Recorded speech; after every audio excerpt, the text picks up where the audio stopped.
एक छोटे से गांव के किनारे घने जंगल के बीच एक जादुई दुनिया थी। इस जादुई दुनिया में एक खूबसूरत परी का घर था जिसका नाम था गुलाबी परी। गुलाबी परी के बाल सुनहरे थे, आंखें आसमान की तरह नीली थी, उसके गुलाबी पंख हमेशा चमकते रहते थे।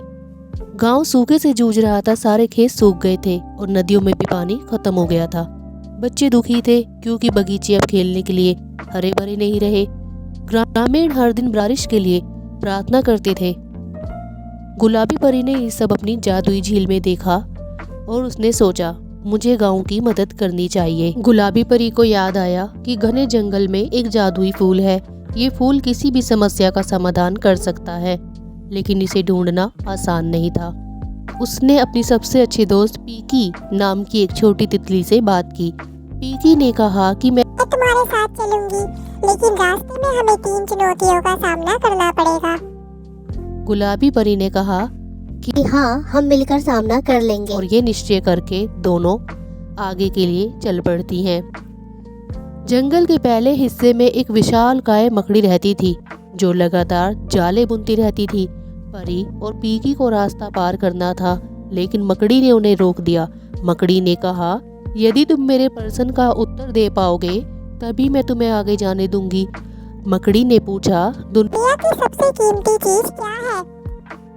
गुलाबी परी ने मुस्कुराते हुए उत्तर दिया, प्यार।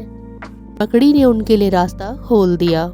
दूसरी चुनौती अंधेरी गुफा थी। उन्हें एक अंधेरी गुफा से होकर गुजरना पड़ा। गुफा के अंदर प्रकाश की एक भी किरण नहीं थी। पीकी डर गई, लेकिन गुलाबी परी ने अपनी जादुई छड़ी से गुफा को रोशन कर दिया।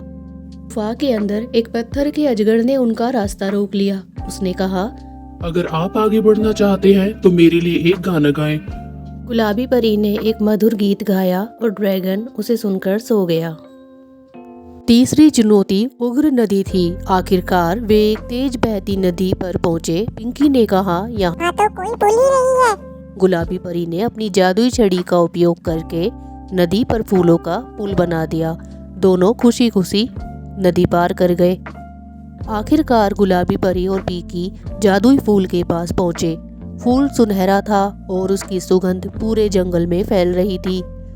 फूल ने कहा, तुम मेरी शक्ति का उपयोग किस लिए करोगी? परी ने कहा, मैं गांव में पानी लाना चाहती हूँ, उसे बचाना चाहती हूँ।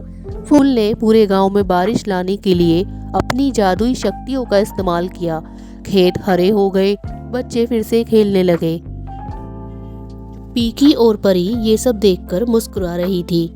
मोरल, ये कहानी हमें सिखाती है कि सच्चा साहस और निस्वार्थता किसी भी समस्या का समाधान कर सकती है।